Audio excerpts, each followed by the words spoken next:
Oi gente, tudo bem? Eu tava revendo um vídeo que eu fiz há um tempão, que muita gente me conheceu por lá. Inclusive vai ter barulho de cachorro e tudo, dessa vez eu não vou parar igual parei, que as pessoas se irritaram muito naquele vídeo, que eu parei muito, que tinha muito barulho em volta, não vou. Falar um pouquinho de como eu descobri o autismo do meu filho, dessa vez atualizado, e mudar algumas coisas que eu esqueci de falar, confundir algumas datas. Então agora, e também atualizado, então acho que seria interessante eu refazer esse vídeo. Então eu resolvi fazer esse vídeo de novo. O Alan, ele demorou pra balbuciar. Como eu disse naquele outro vídeo, realmente ele demorou. A atenção dele era muito menor mesmo, de que comparado às outras crianças da fase, de brincar de achou e tal, ele demorou. Eu via naqueles marcos, sabe aqueles marcos que vem na carteirinha da criança? Eu via que o Alan sempre estava atrasado nos marcos da carteirinha. Então isso me deixava muito preocupada. Eu falava assim, meu Deus, tem uma coisa de errado. Será que é eu? Será que o problema é comigo? Então, assim, ele demorou muito pra começar a balbuciar, pra demonstrar algumas coisas. Ele foi começar a balbuciar perto dos 8 meses. Foi quando, assim, eu acho até um pouquinho antes, mas foi quando a gente realmente notou que ele começou a querer balbuciar, fazer o brrr e tal. Porque até então, não. Ele era comparado a uma criança muito... Ah, que teu filho é muito quietinho e tal, né? Um bebê quietinho e tal. E eu botei isso na cabeça e pra mim ok, porque afinal é meu primeiro filho. A minha experiência, tanto com o autismo quanto ser mãe, ainda era muito recente, não tinha nem um ano. Então assim, pra mim era muito difícil. Antes dos 8 meses, o Alan tinha pouca interação mesmo. Então assim, pra rir, eu tinha alguns momentos que eu ria, então assim, eu focava muito em esconder. Eu acho que essa é a palavra. Não sabia o que era, mas eu focava em esconder o que eu possivelmente poderia ser. Então os únicos momentos que ele ria eu colocava. Então as pessoas não percebiam a diferença, porque eu sempre tava postando ele rindo e tal. Mas eram muito raros esses momentos. Então eu postava pra mim poder ter, talvez pra provar alguma coisa que eu não precisasse provar. Talvez, não sei. Então assim, ele ria muito pouco, ele interagia muito pouco. E muitas vezes ele ria do nada. E do nada ele tava assim, ele abria as gargalhadas dele. Ele começava a rir do nada, assim. Então assim... por coisas que a gente ficava do que ele tá rindo. Então, assim, não tinha muita interação com a gente, aquela coisa no olho, na mãe. Eu não tinha isso com meu filho. Mas Mari tá tão animada comparado com aquele vídeo, eu já vou falar. Então, inclusive, vou atualizar o Alan. Daqui a pouco eu vou trazer ele pra vocês um pouquinho, pra vocês verem como ele tá hoje com 8 anos, tá bom? O Alan, ele quase não engatinhou realmente. Ele engateava até meio de ladinho, era engraçadinho. Eu tenho alguns vídeos, se eu achar alguma coisa eu vou colocar pra vocês aqui.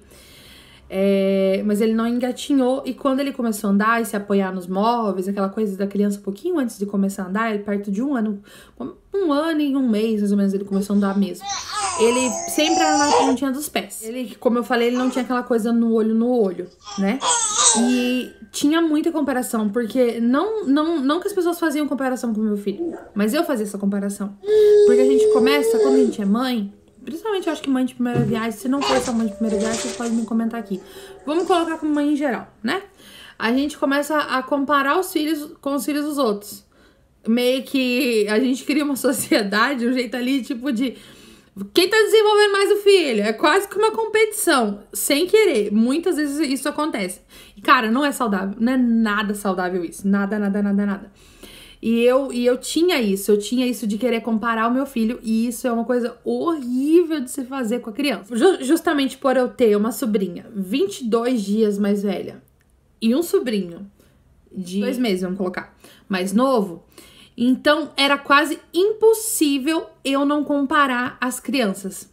Então assim, e eu ficava chocada, tipo, meu Deus, o que eu tô fazendo de errado? Eu sou uma mãe tão ruim assim? E a gente se cobra muito. E isso é um perigo, gente, porque dali pra lá é um passo pra depressão. Aí quando você começa a descobrir, quando eu comecei a descobrir a desconfiar do autismo, principalmente porque eu trabalhei com recreação infantil. Então, eu trabalhei com crianças especiais também. Então, eu tinha essa percepção um pouco, quase nada, muito leiga, mas eu tinha essa percepção um pouco. E aí você começa a desabafar, você acaba saindo meio como louca na família. Muitas famílias, claro que não todas, graças a Deus, mas muitas, e isso eu tô falando por relatos que eu vi de mães que me procuraram, principalmente por causa desse primeiro vídeo, como eu descobri o autismo do meu filho. Elas falavam muito sobre que, não, mas o pai da criança também era assim, também demorou a desenvolver, também demorou a falar, porque você é muito apegada, coloca na escolinha, para de inventar doença pro seu filho, aquela coisa de se eu não vejo, não existe. E isso acontece muito, muito, muito, muito até hoje, por isso que vem um diagnóstico tardio, começa a fazer as terapias tardias, e isso também pode atrapalhar no desenvolvimento. Nunca é tarde para começar, mas quanto mais cedo, melhor. E sem esse apoio, é muito mais complicado, gente. Assim, a rede familiar, o apoio familiar é uma das coisas mais importantes no autismo. Aí a gente começa a ter aquele medo e insegurança de que a culpa é nossa, de que a gente que não desenvolveu direito, e começa a ir atrás. E aí, o que acontece? Você quer ir atrás, você quer descobrir, mas ao mesmo tempo você não quer descobrir, você quer saber que tá tudo bem, que todo mundo tava certo e que realmente era coisa da sua cabeça. E nesse ponto, se você não encontra um profissional, que foi o nosso caso, um profissional capacitado para poder encaminhar os exames, um neuro capacitado, que não tá aquela coisa antiga de ter a ficha de cada autismo tem um padrãozinho, que se você não segue o padrãozinho você não é autista. E, gente, não existe um padrão, não existe de jeito nenhum. As pessoas ainda têm esse mito de que autismo a gente coloca na mesma forma e se não cabe na forma, não é autismo. Porque muitas vezes você vai procurar, você só tem chance de passar pelo neuro uma vez. Principalmente se for pelo SUS, ou se você vai pagar, você tem dinheiro para pagar uma vez. Nem todo mundo tem essa condição, tem um plano de saúde. E aí você descobre, não, teu filho olhou um pouquinho no olho, tá normal, que foi o meu caso? Ok, então é coisa da minha cabeça. Nesse meio tempo de que tá normal, o teu filho não tem nada, isso foi perto, acho que pra 3 anos, mais ou menos. Dos 2 para 3, ele tava perto dos 3 anos. Eu voltei pra casa, tipo, com mais insegurança e ao mesmo tempo um alívio. Era estranho falar. Porque, assim, eu tava aliviada porque o meu filho não era autista, segundo o neuropediatra. Inclusive, era um neuro de fora. Mas, ao mesmo tempo, eu tava... Então, o que ele tem? Porque ele não tá avançando no desenvolvimento. Ele não tá no mesmo marco. Então, o que meu filho tem? Por que meu filho não tá balbuciando? Por que meu filho não tá falando? Por que meu filho não tá desenvolvendo? E aí, eu coloquei, hiperativo. É uma criança hiperativa... Mas não, meu filho não é hiperativo, porque ele era até calmo. Mas quando assistia televisão, ele ficava pulando, assistindo as mesmas coisas repetidamente. Então, provavelmente, ele é hiperativo. Então, quando alguém perguntar o que tem de errado com meu filho é hiperativo. Neuro falou que não é autismo e pronto. Nisso foi 1 ano. 1 ano eu levando, 1 ano eu me afastando, porque daí você começa a se isolar com seu filho. Porque você começa a ver as pessoas reparando em festinhas, você começa a não ir mais em festinhas, você começa a diminuir o seu círculo social, porque as pessoas começam a reparar, começa a achar que é você que não tá dando educação direito, que a criança tem até mesmo, não vou usar palavras, mas assim, começa a falar palavras ruins, né, palavras de preconceito, e começa a vir isso e você começa a se sentir mal, que foi no meu caso. O Alan também tinha outra coisa que eu não falei, o Alan também tinha muito foco em objetos estranhos. Por exemplo, assim, o carrinho, eu comprava os carrinhos, porque menino carrinho, aquela coisa, né? E que também é muito errado e muito machismo até mesmo a gente, né? Vindo disso de achar que menino só quer carrinho, né? Carrinho, menina boneca, menino carrinho. Pronto. Ele pegava os carrinhos e ele batia um no outro ou não dava bola. Aí ele via um preguinho no chão, ele ficava horas mexendo com o preguinho ali, cutucando. Ele teve uma fase muito ruim que a gente começou a levar no médico, porque ele, além de ressecado, uma criança ressecada, ele procurava cabelo no chão pra enrolar na chupeta, pra ficar pegando, colocando na boca, e a gente tinha que ficar o tempo todo em cima. Então, volta e meia o cocô tinha que ficar puxando devagar. Então, assim, era muito difícil. Gente, foi uma fase, assim, graças a Deus, eu falo que foi uma libertação de Deus. Junto com terapia, foi uma libertação de Deus. Porque o que a gente orou pra essa criança parar de fazer isso foi muito difícil. Muito difícil. Ele era uma criança extremamente complicada nessa parte. Quando a gente saía com a Alan, a famosa quebra de rotina, né? Que até então a gente não sabia o que era. A Ola tava naquela rotina. Acordou, brincou, comeu, tal, tomou banho, hora de dormir, bababá, soneca e tal. Aí a gente resolvia sair. Final de semana, vamos sair, vamos passear, vamos pra um parque, alguma coisa. Ola se estressava, às vezes ele tava muito feliz, às vezes não queria sair, às vezes estressava, brigava, dava tudo errado, o nosso dia ficava péssimo, ele chorava, não sabia como acalmar. Por quê? Porque era quebra de rotina. O autista precisa de uma rotina, principalmente até ele conseguir se desenvolver bem, né? Significa que ele vai precisar a vida inteira de uma rotina extremamente calculada e específica. Mas cada autista tem o seu tempo. Hoje em dia ela consegue ser um pouco mais da rotina, não tanto, mas ele não gosta. Não reclama tanto, mas ele fica, vamos pra casa? Ah, não quero não. Entendeu? Assim, então foi muito difícil. Passando esse 1 ano, bom, eu fui pro neuro, fiz o exame, pedi, passei, as pediatras dele foram 3 pediatras diferentes, a que acompanhou ele até os 2 anos e meio.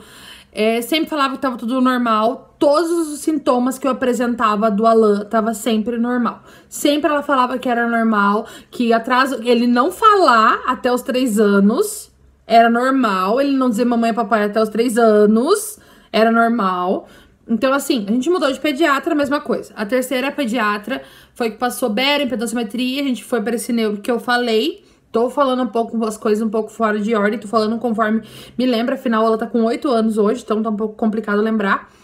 Aí foi quando ele falou que não tinha nada, porque o Alex chamou, o Alan olhou levemente nos olhos dele. E aí, depois de muita existência, a gente ficou 1 ano sem essa terapia, porque afinal, como eu disse, eu saí daquela época de lá achando que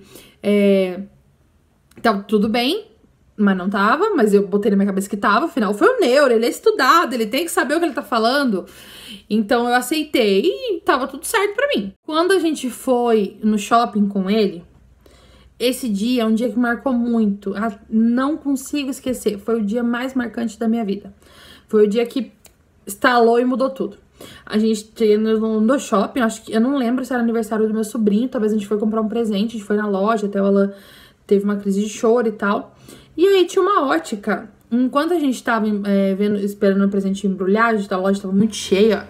Não lembro se era final do ano, gente, eu não vou lembrar. Mas o shopping tava cheio. O Alan ficou na vitrine, olhando os óculos e passando o dedo na vitrine. E nisso a moça, era a dona da loja, ela chamou, ela tava sozinha, provavelmente porque era um final de semana, menos movimentação, era um domingo. E consegui lembrar, ó, memória não tá muito ruim. TDAH não me afetou totalmente ainda. Aí, sim, eu sou uma pessoa com TDAH, não tô brincando, é sério. Aí ele passou a mão na loja, ela chamou, ele deu bala pra ele. E aí ela vem assim, tal, deve ser, desculpa, tal, né, que ele começou a pular e tal. Ele tá mexendo ali e tal, ela vem assim, não, tudo bem, eu também tenho um autista em casa. Aí eu falei, que legal, meu filho é hiperativo. Ele é autista, há quanto tempo você já descobriu o diagnóstico dele? Aí eu, não, meu filho não é autista, eu fiz os exames, eu fiz tudo, e o neuro falou que ele não é autista e tal, fiz exame. Ela falou, não, mamãe, ele é autista? Aí meu mundo parece que parou. Sabe aquela coisa da novela, quando o final de cena de novela que fica preto e branco? Foi mais ou menos isso, final de novela pra mim, próximo capítulo. Eu saí de lá arrasada, eu chorei, mas eu chorei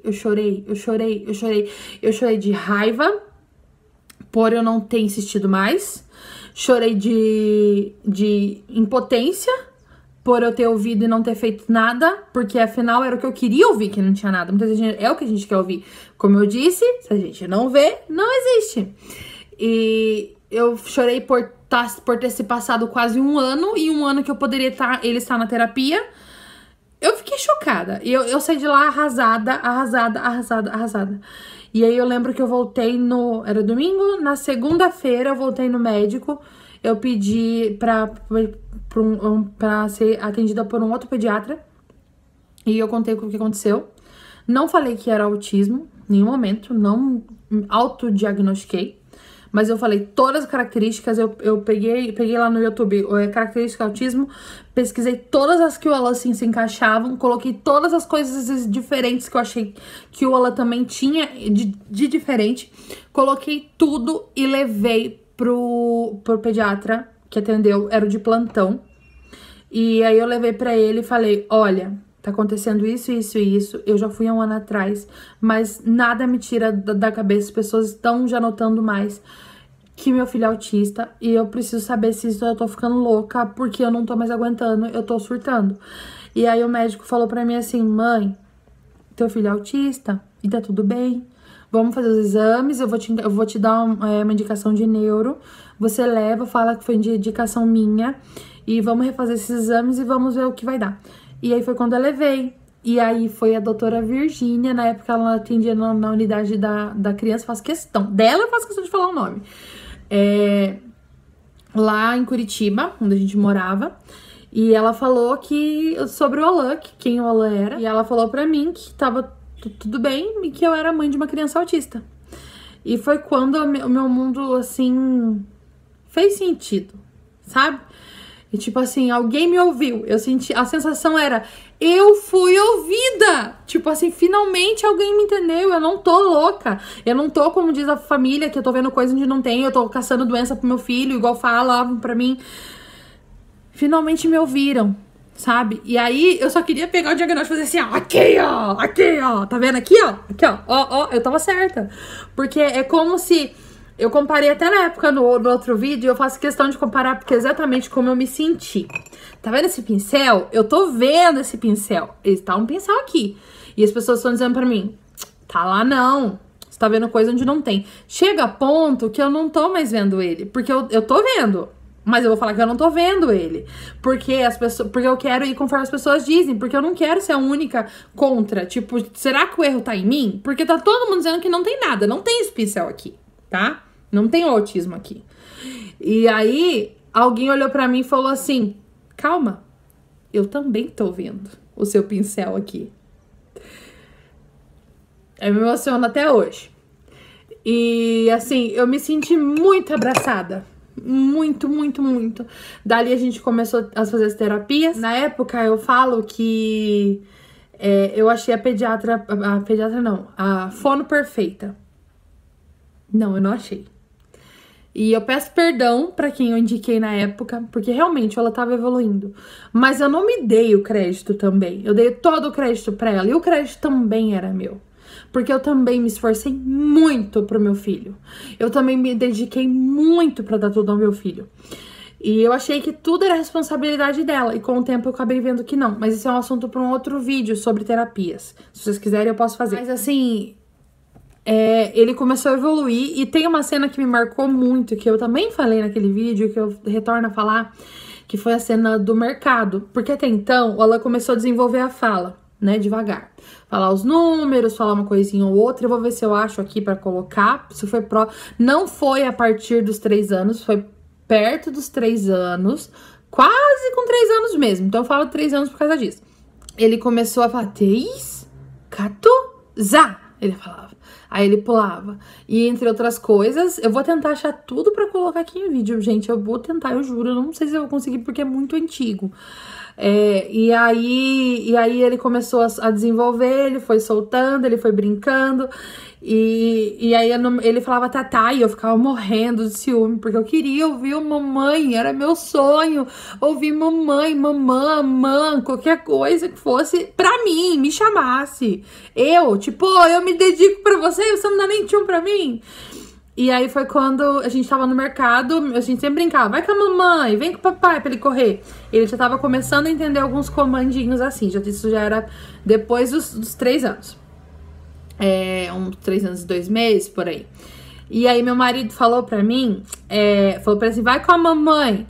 Aí ele virou pra mim e falou, mamã, e correu pra mim. Gente do céu, juro, parecia cena de novela. Que sonho, que realização. Eu queria só que ele falasse, fala mais de vezes, fala de novo, mais uma vez. Porque, gente, meu coração se encheu, assim, de uma alegria, de uma satisfação de poder ouvir meu filho me chamar de mãe, que não cabe dentro do peito, que até hoje, olha isso, vê se vocês conseguem ver. Até hoje eu me arrepio de falar disso. E foi lindo, pra mim foi uma das coisas mais importantes. Eu tô querendo aqui porque eu anotei algumas coisas pra não esquecer, como eu disse, faz 8 anos. E já vou chamar ela. Sobre as terapias, gente, cuidado a aceitar o pouco. Eu não sabia o que era uma fono direito. Eu sabia que existia fono, mas eu nunca tinha ido a uma fono. Então eu não sabia o que é uma fono ideal. Então, a pouco que me serviu para poder estimular o meu filho, eu achei que era o ideal. E assim, procure pesquisar o que é necessário de uma fono, o que ela precisa desenvolver. Eu vou tentar fazer um vídeo com uma fono que é muito legal e que eu conheço, inclusive que tem uma filha autista, sobre o que é obrigação e necessário de uma fono para trabalhar com seu filho, o que ela precisa ter. Porque assim, eu aceitei o pouco.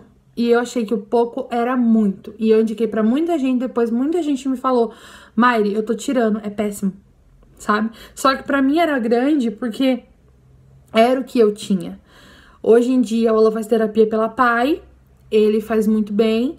Ele tá pra receber alta por um tempo, porque nessa fase ele não tem mais o que estimular ele. Claro que na adolescência vai ter outras fases, mas ele tá pra receber alta da TO. E não tá fazendo fono no momento, teve uma parada também, mas ele vai voltar agora. E tá fazendo psicóloga, a psicóloga tá precisando bastante. Essa fase de alfabetização não tá sendo fácil. Pesquise, se você não tem acesso à terapia, pesquise como estimular o seu filho em casa. O que é necessário estimular em uma criança autista. Tem muito vídeo, tem muito conteúdo na internet. Se você não tem apoio da sua família, procura grupos em Facebook, onde você conseguir. Geralmente no Facebook vai ter grupos para você ir pro grupo de WhatsApp. Inclusive eu tenho o meu, mas eu não cuido. Mas hoje em dia, justamente por causa da minha saúde mental, eu acabei abandonando muita coisa e só focando no Alan. Hoje quem cuida é a Carla. Mas que tem acesso ao WhatsApp, inclusive você vai me encontrar lá também, entendeu? E então procure a ajuda que você puder, seja você perdeu os seus amigos, se afastaram de você, os seus parentes não acreditam em você quando você fala sobre autismo, procura alguém que se identifique, que passa pelo mesmo que você, para você conseguir esse apoio.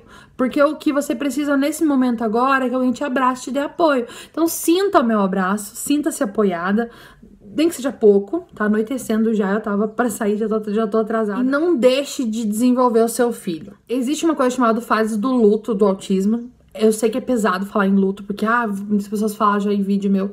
Eu fiz até um vídeo sobre isso, se você quiser ver, é antigo, mas ele é bem útil. Fase do luto do autismo, sobre aceitação, sobre a perda, porque é a perda de uma criança que você que você criou na sua cabeça, de uma expectativa que você criou, e você é um recomeço. Então, assim, é muito importante. Pesquisa sobre as 5 fases do luto do autismo. Tem aqui no canal, eu vou tentar linkar pra vocês aqui. E eu vou mostrar um pouquinho como ele tá hoje pra vocês. Inclusive, eu vou botar um videozinho, porque ele tá lindo, gente. De brincar com os amigos, colegas na escola. Mas também gosta quando as aulas acabam. No fim do dia é hora de ir para a Meu filho tá lendo, gente. Vocês têm noção como foi difícil. O desfraude foi difícil. Toda a fase é difícil. Mas ele tá lendo. Vou trazer ele um pouquinho pra vocês verem. Baixa mais. Eu seguro essa banda. Fala pra eles o seu nome. Alô. Alô o quê? Não, senta aqui. Matheus Ribeiro Trevisan. Eu vou até segurar o celular agora nessa parte. Fala pra eles o seu nome. Alan Matheus Ribeiro Trevisan. Quantos anos você tem? Hein, dente sujo? 8 anos? 8. Em que série você tá? Você tá de roupa de tubarão? Sabe o que é? Em que série você tá? Quarto B. Quarto B? E você já sabe ler? Eu já sei ler algumas coisas. E o que você mais gosta de fazer? Bom, se divertir muito. É? É. E o que você... Ó a bagunça lá atrás de roupa que a mãe tem que lavar e filmando pra todo mundo. E o que você... E o que você mais gosta de fazer com a mamãe e com o papai? Pescar. Pescar? E você gosta mais de sair ou você gosta mais de ficar em casa? Os dois. Mas qual que você prefere? Ficar em casa. Então tá bom. Agora aqui, olha aqui. Dá tchau e vai lá escovar esse dente, esse dente tá sujo. Tchau. Então é isso, gente. O vídeo ficou pra vocês aí. Vou até botar vocês aqui, ó. Ó o ring light. Ela é muito chique. Muito chique. Mas acabou com a minha olheira nesse ring light. É isso, gente. Esse é o vídeo. Desculpa a bagunça. Vou falar um pouquinho sobre tirar o lá do quarto. Eu tô afastando as camas, mas ele ainda dorme comigo. E a gente vai falar um pouquinho sobre rede de apoio e sobre autocuidado também. Tá bom? Um beijo enorme. Fique com Deus. Eu não sei se esse vídeo vai sair antes ou depois do autocuidado. Sobre se cuidar, sobre a rede de apoio. Mas assista também, se tiver, vai estar linkado aqui em cima. Tá bom? Um beijo enorme. Fique com Deus e até a próxima. Tchau. Gente, essa luz é boa, né?